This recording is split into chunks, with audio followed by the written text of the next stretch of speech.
E enquanto as crianças saem, você prepara aí a leitura do texto bíblico em Lucas, capítulo 15. Nós vamos ler a partir do verso 11, tá? Enquanto as crianças saem aí, você prepara a leitura. Queridos, há a compreensão natural em todos nós de que toda a Bíblia é palavra de Deus. Ecoando, com as palavras do apóstolo Paulo, quando fala a Timóteo, toda a Bíblia é inspirada, toda ela.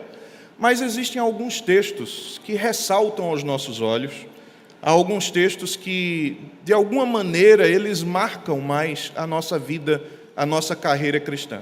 Seja pela força teológica que aquele texto tem, a importância para a doutrina, ou simplesmente pelo poder daquela narrativa, ou ele, de alguma maneira, consegue sintetizar diversos elementos da teologia cristã. Quando eu olho para o texto de Lucas, capítulo 15, eu enxergo algumas dessas características.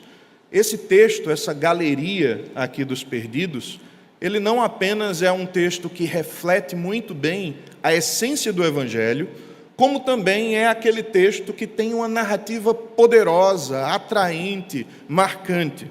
Nós vamos ler então a partir do verso 11 esse texto. Lucas 15, 11, continuou: certo homem tinha 2 filhos.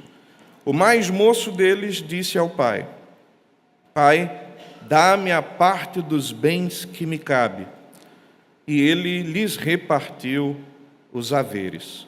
Passados não muitos dias, o filho mais moço, ajuntando tudo o que era seu, partiu para uma terra distante e lá dissipou todos os seus bens, vivendo dissolutamente.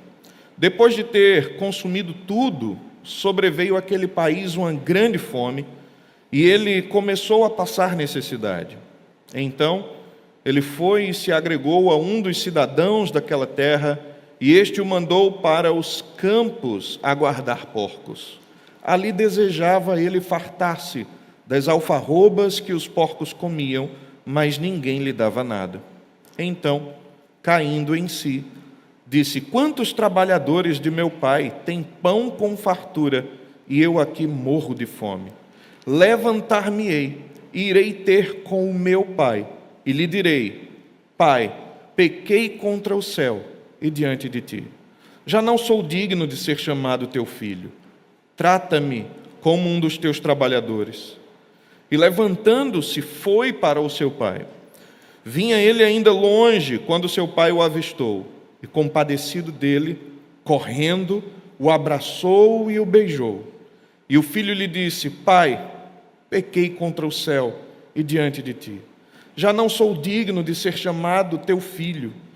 O pai, porém, disse aos seus servos: trazei depressa a melhor roupa, vestiu, ponde-lhe um anel no dedo e sandálias nos pés. Trazei também e matai o novilho cevado, comamos e regozijemo-nos, porque este meu filho estava morto e reviveu. Estava perdido e foi achado. E começaram a regozijar-se.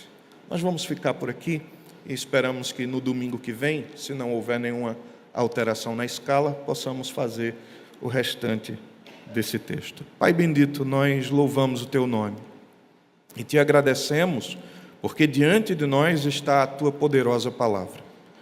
Palavra que alimenta as nossas almas, que instrui as nossas mentes, que modifica o nosso percurso, o nosso rumo. Nós rogamos que nessa manhã tão especial, onde o teu povo se ajunta solenemente em tua presença, a voz da tua palavra brade em nossos corações, para que, tendo a certeza de que ouvimos a tua voz, saiamos daqui edificados, regozijados, renovados, tendo a fé alimentada pela voz do Senhor. Nós te oramos, pedindo a tua direção e bênção, para a glória e honra do nome de Jesus. Amém. Queridos, nós vamos refletir sobre o título da precariedade ao banquete. Nós vemos aqui a ação da graça pródiga do Pai. Jesus está tratando de um problema. Aqui há um problema de espiritualidade, de compreensão do que é espiritualidade por parte dos fariseus. Se você olhar para o início do capítulo, você vai ver que o texto narra o que é que está acontecendo agora no ministério de Jesus. Jesus tem pregado a palavra, Jesus tem instruído, Jesus tem feito curas, tem feito sinais, e as pessoas estão afluindo até Jesus. E o texto do capítulo 15, verso 1, diz que aproximavam-se de Jesus todos os publicanos e pecadores para o ouvir. Mas o verso 2 enfatiza um outro lado da moeda. O verso 2 diz que murmuravam os fariseus e os escribas, dizendo: este recebe pecadores e come com eles. Qual é o problema aqui? Há um problema de mentalidade. Os fariseus entendiam a vida religiosa, a vida com Deus, como sendo algo extremamente vinculado ao cumprimento de leis, a rituais e pormenores religiosos que deveriam guiar o cotidiano, então, das pessoas. Eu preciso concordar aqui com o Gordon Fee que há 3 elementos, então, nessa parábola, nessa galeria dos perdidos, e quando você olha aqui tem a ovelha perdida, tem a dracma perdida, e por fim, como é conhecido aqui, a parábola do filho pródigo, mas a gente poderia enfatizar aqui dos filhos perdidos. Jesus ele está mostrando para esses homens, para os fariseus, para os escribas, de que havia um sentimento comum, cotidiano, que as pessoas naturalmente cumpriam, que era a alegria de achar algo que havia se perdido. Então há uma relação de perdas e reencontros muito presente no capítulo 15, que reflete claramente o que é o Evangelho. O Evangelho é a ação de Deus, a sua intervenção histórica, em trazer de volta para si mesmo aqueles que, por sua rebeldia, por sua hostilidade, haviam se afastado do Senhor. Então, a parábola do filho pródigo, como é conhecida, ou, quem sabe, a parábola dos filhos perdidos, como diria Tim Keller, Jesus começa dizendo: certo homem tinha 2 filhos. É a ênfase do verso 11. Então, a parábola não é apenas sobre o filho pródigo, mas sobre 2 filhos que esse homem tinha.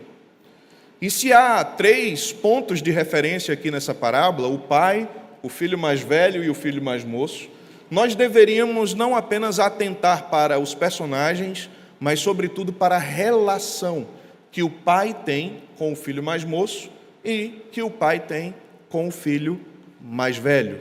Hoje nós queremos nos limitar a tratar da relação do pai com o filho mais moço e, se Deus quiser, no domingo que vem nós tratamos então da relação do pai com o filho mais velho. Veja só, o que é que Jesus fala a respeito desse moço, desse filho mais moço? Ele vive de maneira inconsequente, ele é alguém que age por impulsividade, que tem no seu coração alguns desejos, alguns anelos, e que ele não tem nenhum primor em tratar isso com o pai, mas ele chega descaradamente, escancara a sua rebeldia, e ele fala para o pai que ele quer a sua parte na herança. Ele recebe então a sua porção, e o pai não poderia fazer isso de qualquer forma, não é? Lá em Deuteronômio, capítulo 21, especificamente o verso 17, vai dizer que o primogênito precisaria receber uma porção dobrada da herança. Então, essa divisão seria mais ou menos em 3 partes. Aqui, o mais moço receberia 1/3 e o mais velho 2/3 daquela herança, dos haveres do pai. Ele pega a sua porção, ele vai para uma terra distante. Nessa terra longe, distante, sem as regras do pai, sem a ordem da casa do pai, ele começa a sofrer as amarguras de uma vida sem a proteção, sem os recursos e sem os privilégios da casa do pai.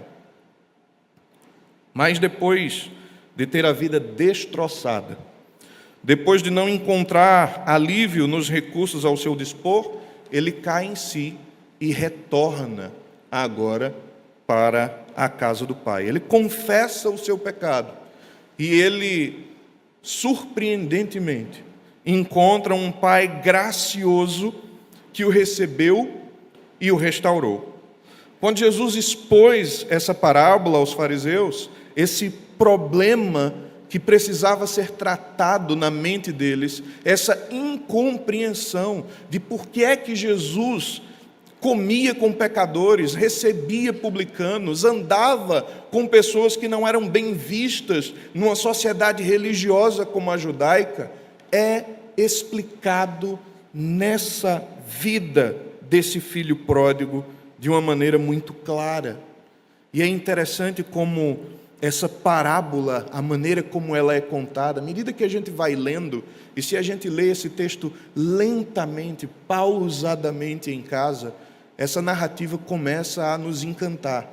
Ela começa com uma situação extremamente caótica em que um filho se rebela contra o pai e deseja viver a vida ao seu bel prazer, e ela vai chegando no seu ápice, no seu clímax, com essa situação danosa que o filho acaba se encontrando pelos seus próprios erros e finalmente tem o seu desfecho na graça de um pai que recebe sem exigir nada em troca.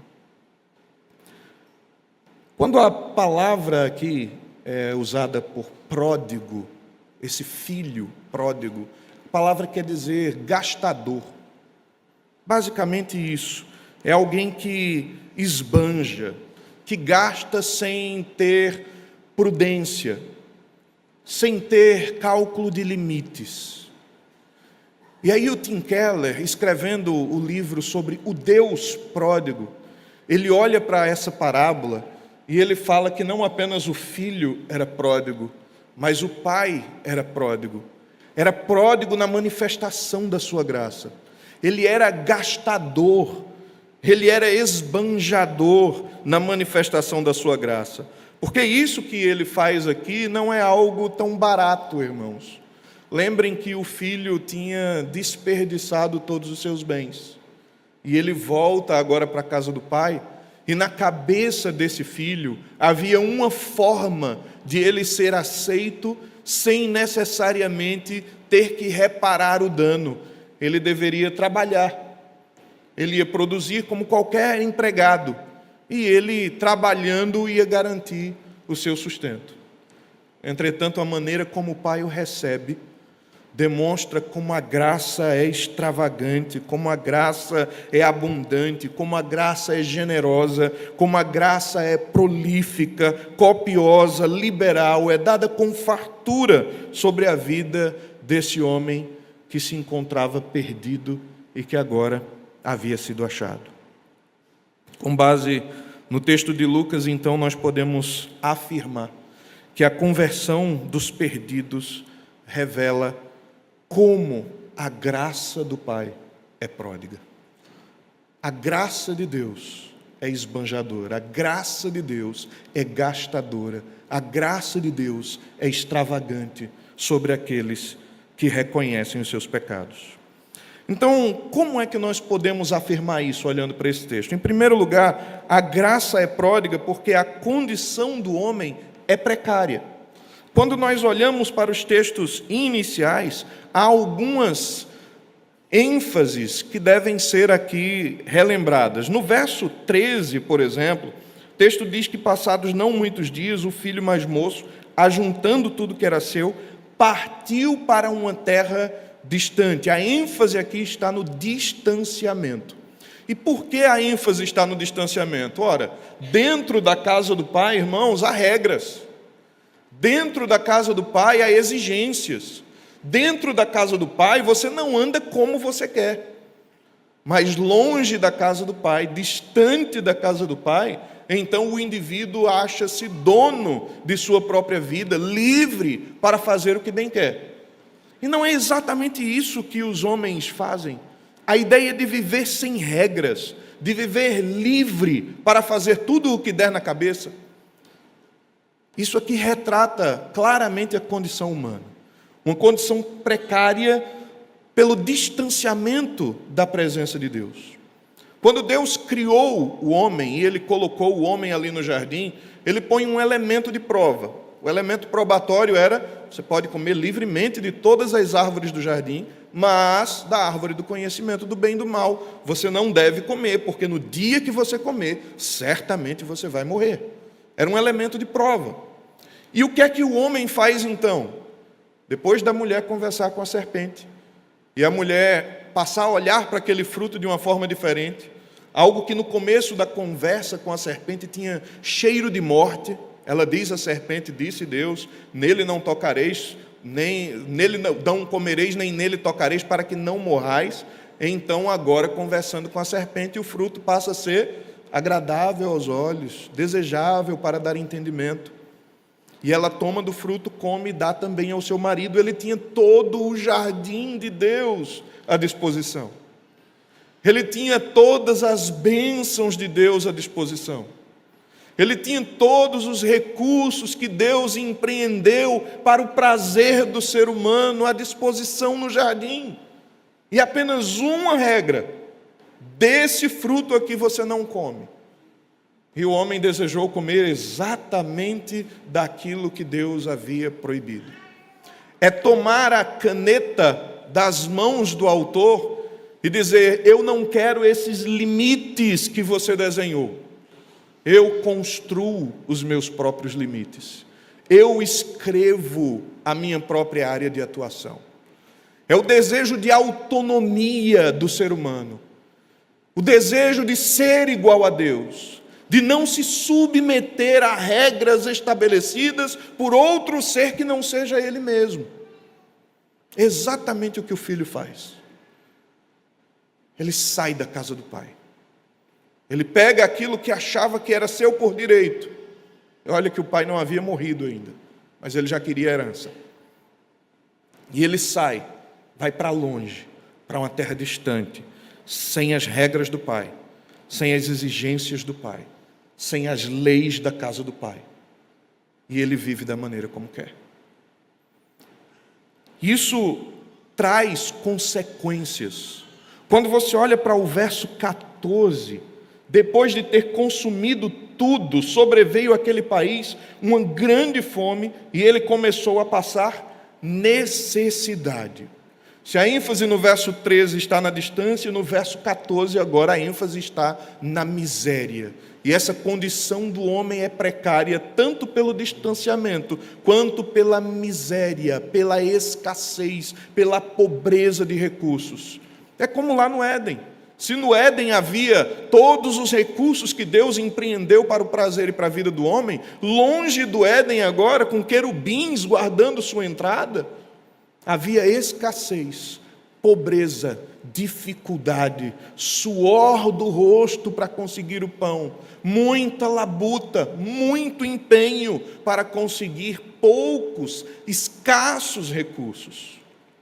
Esse filho, ele pega o que ele tem, ele vai para longe e ele consegue gastar tudo que tem, e com pouco tempo depois, vem àquele país algo inesperado, uma grande fome, e ele começou a passar necessidade.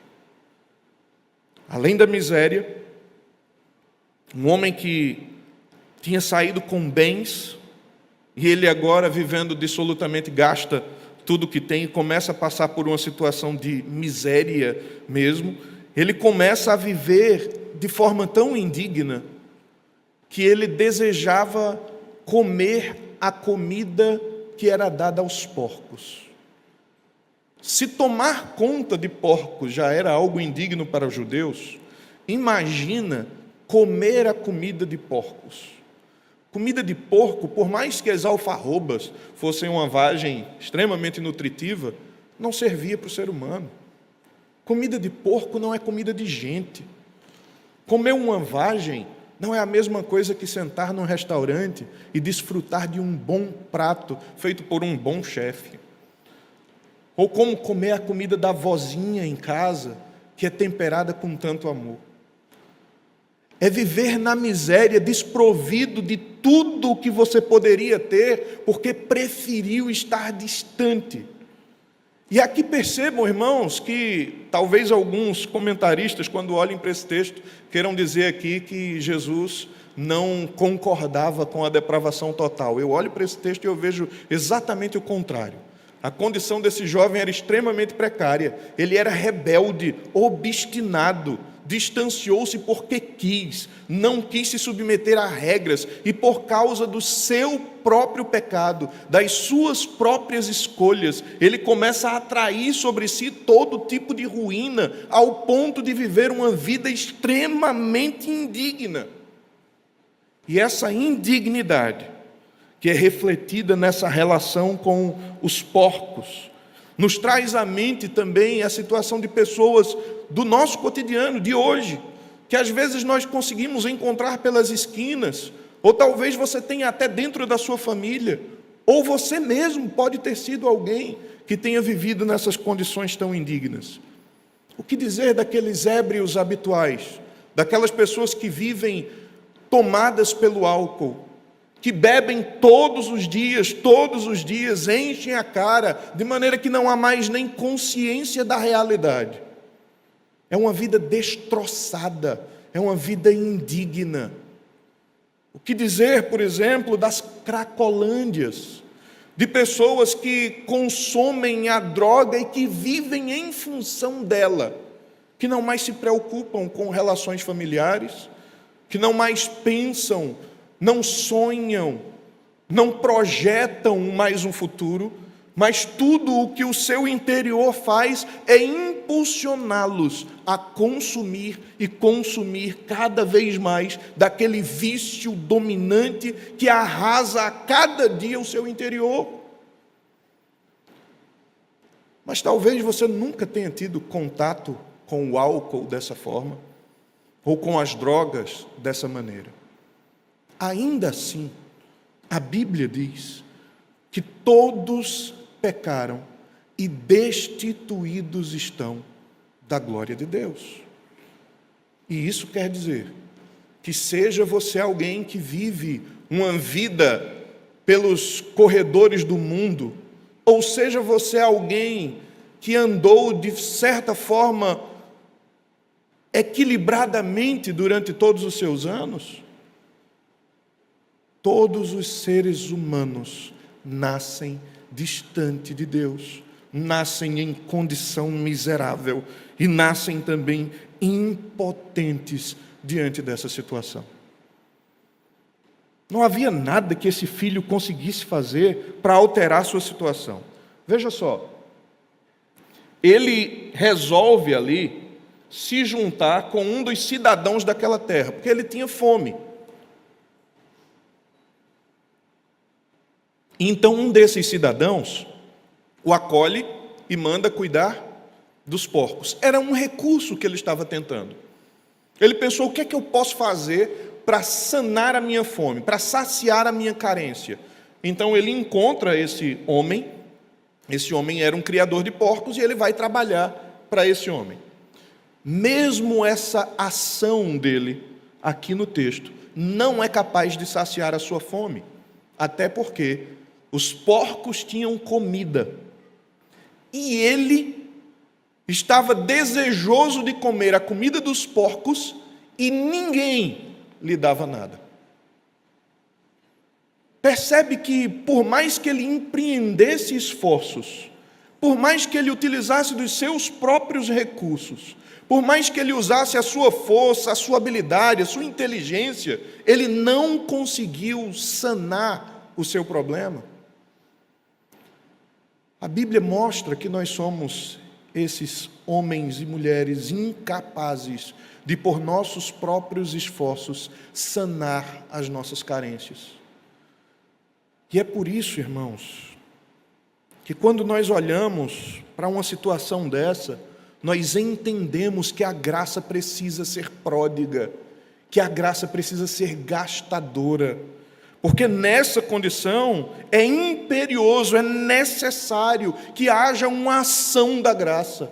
Sem que Deus haja com graça, essa situação não pode, em hipótese alguma, ser sanada.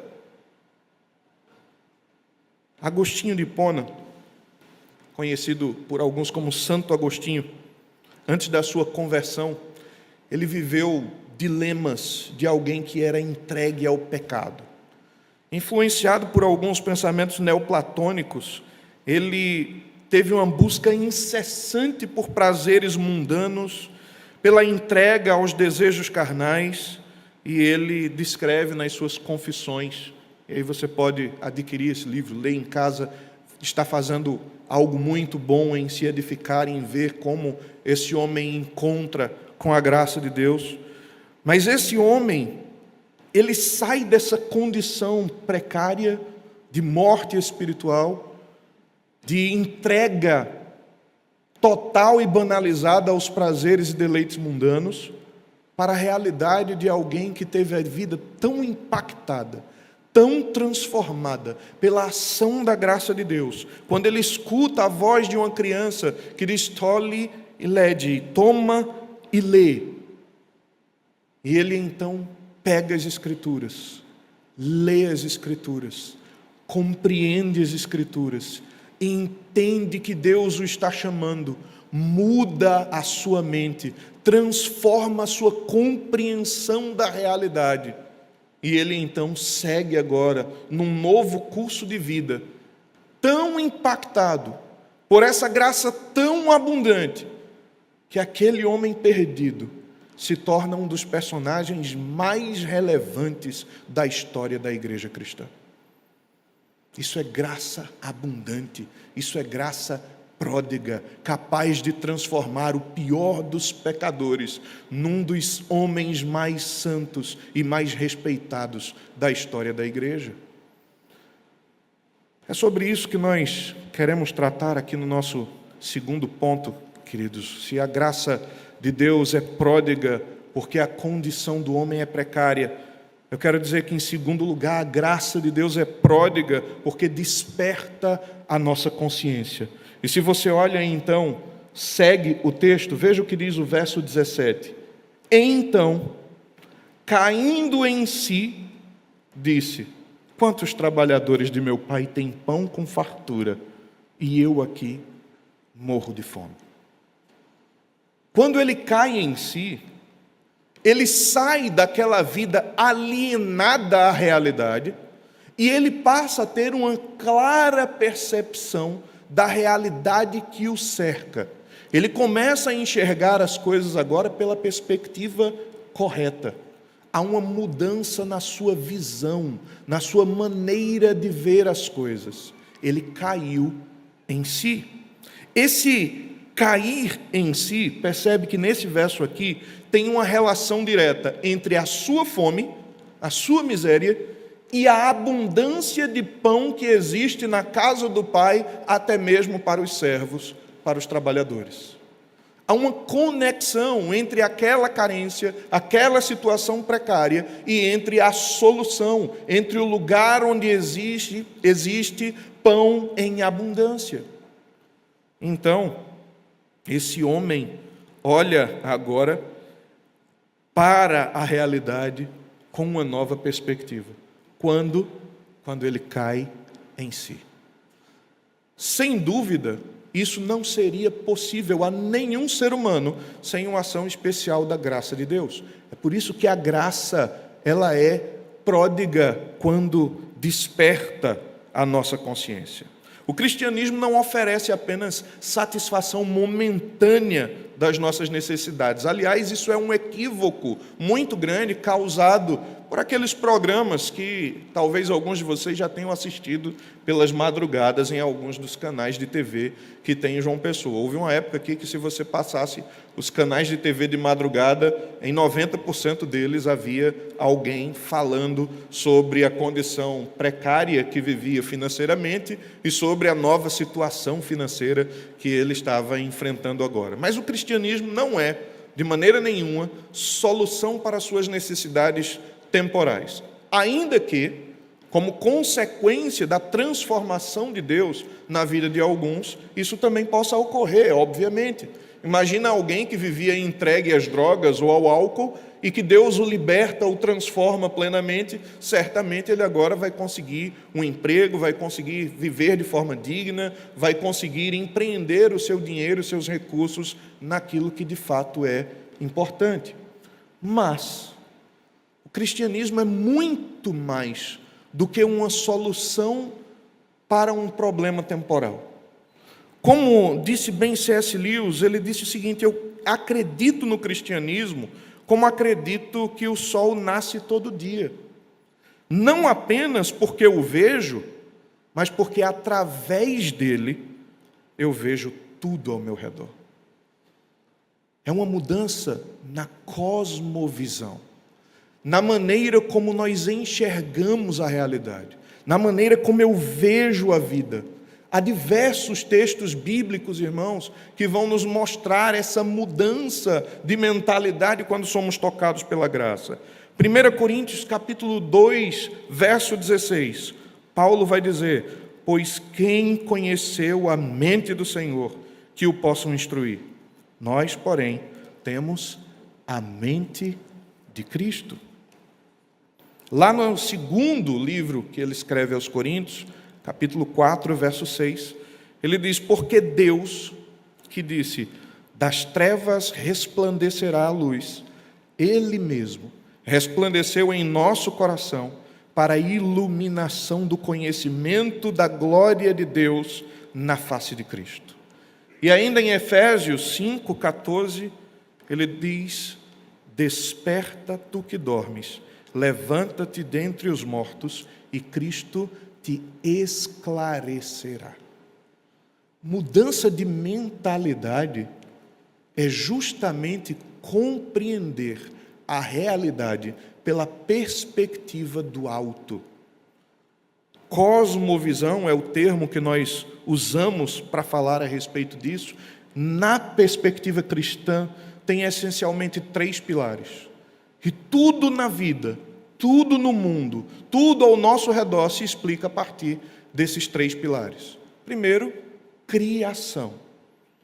Deus criou todas as coisas. Então, tudo que existe tem uma origem. A origem está em Deus, com perfeição, como Ele fez, vendo que tudo era muito bom. O segundo pilar é a queda. É o que aconteceu com essa realidade. O que é que modificou para que hoje não vivêssemos mais naquela condição primeira de tudo ser tão bom? Então a queda traz essa distorção que nós sentimos cotidianamente ao olhar todas as coisas que estão aí fora. Por que é que nós adoecemos? Por que é que nós sofremos? Por que é que choramos? Por que é que enfrentamos tantos dilemas? Tudo isso é explicado a partir da queda. E o terceiro pilar, certamente, é redenção. Isso quer dizer que existe um remédio, que existe uma solução, que existe uma saída. Essa solução está na obra redentora que o próprio Deus realiza para a restauração da sua criação. E alguns querem ainda acrescentar um quarto elemento aí chamado de consumação. Mas é implícito que consumação esteja já na redenção. Queridos, olha para esse versículo. Vê se não é exatamente isso que acontece com esse jovem. Esse homem que estava vivendo uma vida destroçada, vivendo em humilhação, numa precariedade terrível, empreendendo esforços inúteis para transformar uma realidade absurdamente indesejável. É uma força impotente, empreendida para uma situação intolerante, incapaz de transformar a sua própria realidade. Mas quando a sua mente se expande, quando ele se dá conta do que é a realidade, quando ele enxerga que a sua fome pode ser saciada, porque na casa do Pai há abundância de pão, essa transformação na sua mente, esse cair em si, o impulsiona a uma nova trajetória. Ele não fica apenas na ideia, ele diz: eu irei e direi ao meu pai: Pai, eu pequei contra o céu e perante ti. E ele levanta-se e ele vai, diz o verso 18 e até o verso 20. Levantando-se, foi para o seu pai. E é aqui onde acontece a grande mudança. Porque se a graça já está agindo na mente, impulsionando a uma nova direção e mostrando claramente que existe solução para esse dilema, agora, indo até a presença do Pai, ele enxerga que existe ainda algo muito maior. Existe a presença de um Pai tão gracioso, um Pai tão amoroso, que ao vê-lo ao longe, vai ao seu encontro, corre ao seu encontro. E aí Lutero, falando sobre esse texto, irmãos, ensinando a crianças, ele diz assim: por que esse pai corre? Os reis não correm, principalmente na antiguidade e na idade medieval, homens de autoridade não corriam. Correr de um lado para o outro é coisa de criança, é coisa de menino. Mas aquele pai corre ao encontro do filho. Ele também é impulsionado por um amor extravagante que abraça um filho indigno, que recebe o que não merece ser recebido, que é capaz de acolher quem lhe foi hostil, que é capaz de trazer perdão e graça sobre aquele que era merecedor de ruína, miséria e desprezo. Portanto, se a graça do Pai é pródiga, porque a condição do homem é precária. E em segundo lugar, a graça do Pai é pródiga, porque desperta consciência. Em terceiro e último lugar, a graça do Pai é pródiga, porque restaura plenamente todos os perdidos que lhe vão ao encontro. Esse homem o abraça, porque o verso 20 diz que quando seu pai o avista ao longe, se compadeceu dele. Deus é um Deus compassivo. Esse termo em grego é uma palavra bem complicadinha, splakzomai, algo parecido com isso. Ele significa que é movido nas partes internas, nos órgãos internos. Também é um sentido semelhante à palavra hebraica para compaixão e misericórdia. A palavra hebraica tem uma ideia de que são úteros, é algo que vem do útero. Quando o salmista Davi, lá no Salmo 51, diz assim: segundo a multidão das tuas misericórdias apaga as minhas transgressões. Se fosse literalmente traduzido, ele estaria dizendo assim: segundo os teus muitos úteros apaga as minhas transgressões. Isso quer dizer que esse sentimento chamado de misericórdia, de compaixão, é algo que brota do íntimo, do interior, de uma forma tão intensa e profunda, que é comparado àquele sentimento que brota do útero de uma mãe. E não é assim que tantas vezes o Senhor se apresenta quando quer falar do seu amor para com o seu povo? Pode, por acaso, uma mãe esquecer-se do filho do seu ventre que ainda mama? Todavia, se esta se esquecesse, eu não me esquecerei de vós, diz o Senhor. Esse sentimento de compaixão que vem das entranhas do íntimo, que move lá dentro, é o que impulsiona o Pai a correr e receber seu filho. Como pode alguém hostil, rebelde, que desejava a distância do pai, que estava de olho apenas nos bens que o pai tinha a oferecer, pode ser recebido com tanto amor? Isso mostra exatamente o problema. Os fariseus não conseguiam entender por que é que Jesus vai lidar com pecadores e publicanos. E Jesus então está mostrando é porque o Pai se compadece.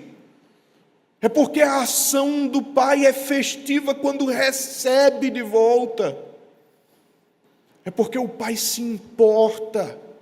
E a ação dele ao longo de toda a história visava exatamente a restauração do seu povo.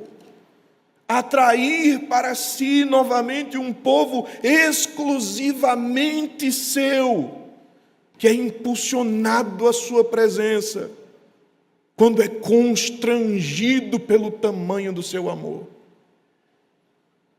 E então, esse homem movido de íntima compaixão,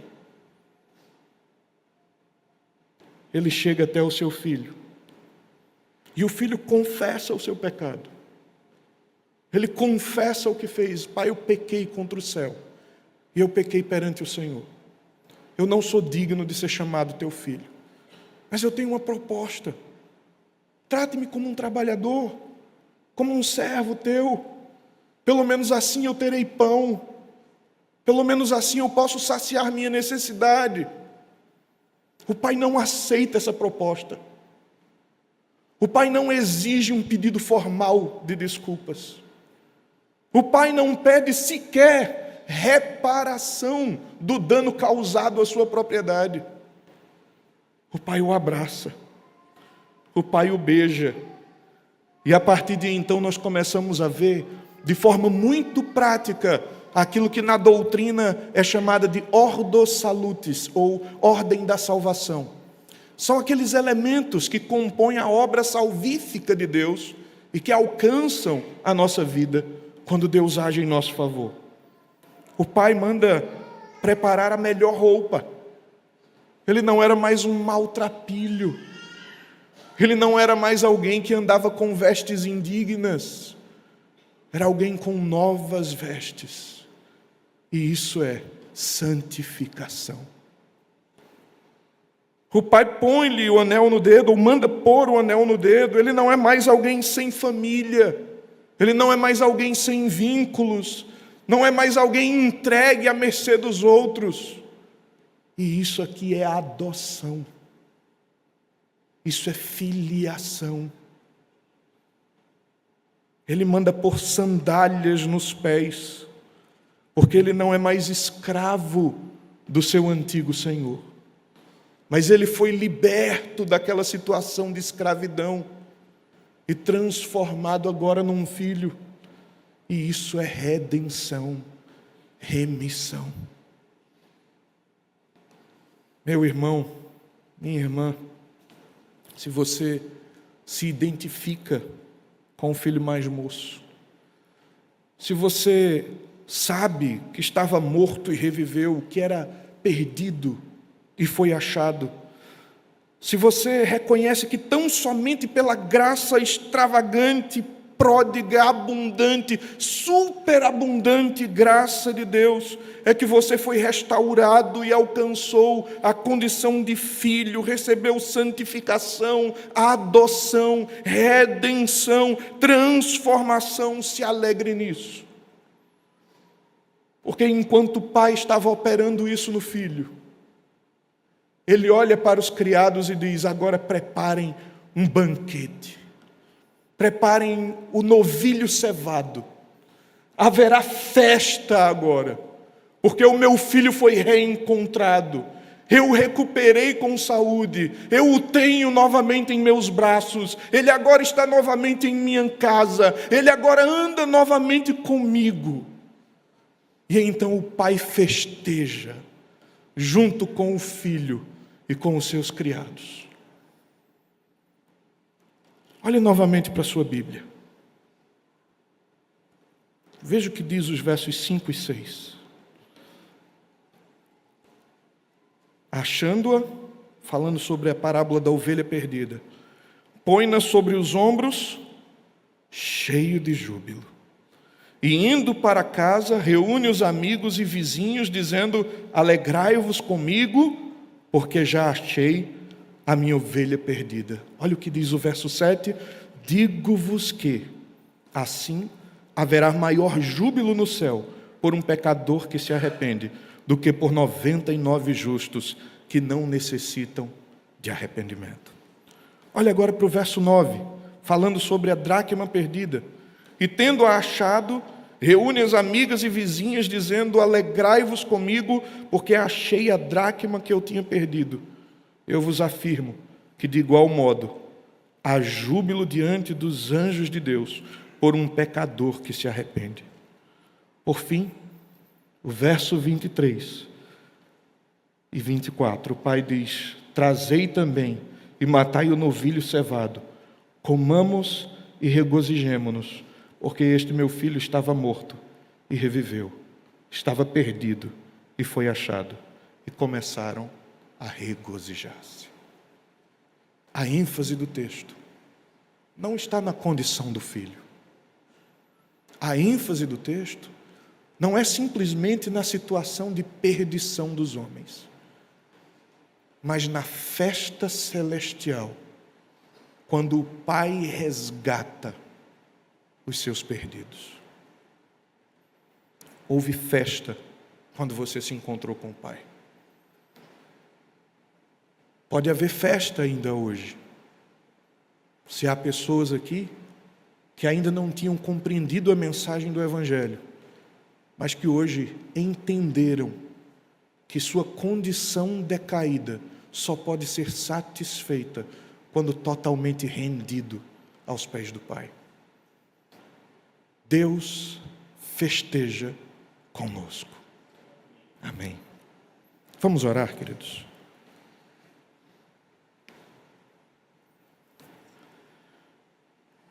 Pai bendito, somos de fato como esse filho mais moço, indignos, rebeldes, hostis, mas ao mesmo tempo carentes da tua intervenção. E aqueles que já se encontraram com o Senhor podem hoje se alegrar e dizer que sabem que foi pela graça, tão somente pela tua abundante graça, que os nossos corações, impactados pelo teu amor, se renderam aos teus pés. Ah, irresistível graça, que nos alcançou, que nos impulsionou a vivermos agora para a tua glória. Que os nossos olhos possam sempre contemplar a beleza do Senhor e de sua graça.